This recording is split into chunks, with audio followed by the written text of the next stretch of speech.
I'm convinced it's this family murderer who inspired Chris Watts to kill his own family. Some of the details are just eerily similar. This is a disturbing case of the Longo family. It was the 19th of December 2001 in the beautiful US state of Oregon. A man was walking along an estuary when he spotted a strange looking object floating in the water. Now, he didn't want to panic, but he felt like this looked very suspicious. He almost felt like it looked like a small body, so he decided to call police just to be safe. Soon after, when emergency services raced to the scene, his worst fears were confirmed. Horrifically, from the water, they pulled the body of a 4-year-old boy.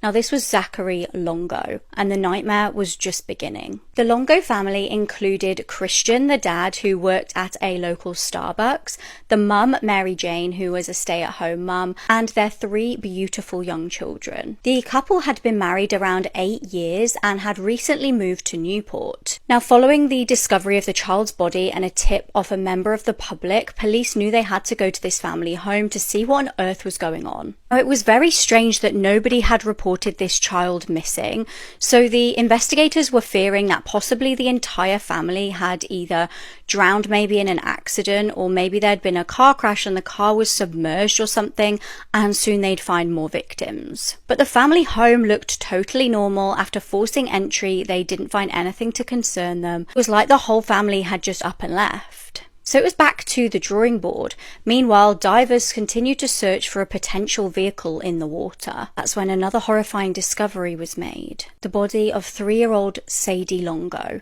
again submerged in the water. And something was really disturbing about the discovery of Sadie's body. There was a giant rock tied to her ankle. This was no accident. Clearly somebody had wanted to hide these bodies. There was huge media coverage by this point, and a member of the public actually came forward to help.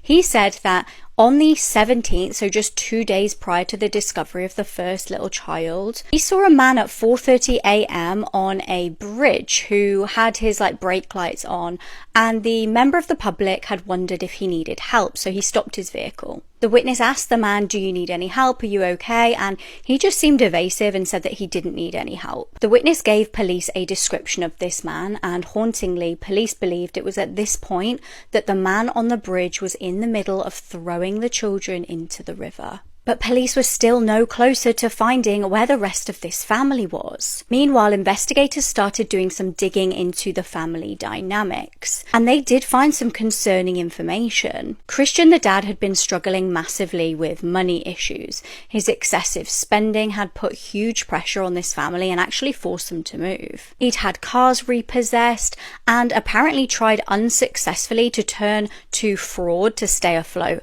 even to the point where he was taken to court. Not only that, but Mary Jane confided to a close friend, and not only that, but Mary Jane confided to a close family member that she'd been devastated to find out that Christian had been talking to another woman online. She'd found emails between the pair, and Christian didn't even deny it. He admitted to it. But the pair decided to stay together. With 2 bodies now found in the water, divers continued to search for the missing family.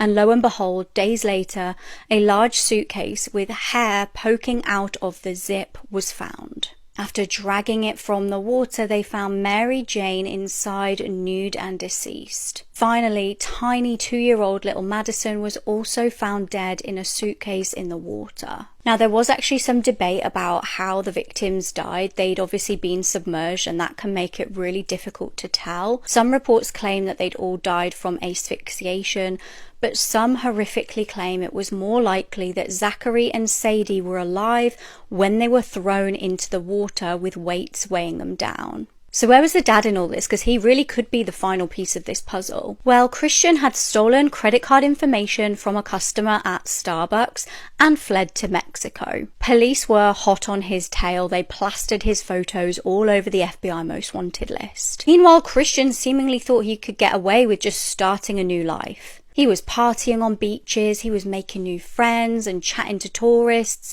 He'd even got a new love interest that he'd found over there. Bear in mind, this was just weeks after his family was murdered. But strangely, Christian had concocted this plan to pose as a new identity. He decided to pretend to be Michael Finkel, who was a New York Times reporter that he admired. But it wasn't long before his gig was up. A witness called police to say that they'd seen a guy on the run, and Christian was eventually arrested in January in Tulum. And bizarrely, Christian actually made friends with this Michael Finkel, this reporter, and Michael seemed to believe that Christian was innocent. At Christian's trial, he actually managed to make what he had done even worse. He decided to claim that Mary Jane was the one who killed the kids. He said that they'd had an emotional conversation, which is actually what Chris Watts had said, if you remember, and that he killed her in retaliation. He said he then realized Madison was still alive, was still breathing, but he thought of her as dead at that point, so he decided to suffocate her to death. It was honestly the most bizarre story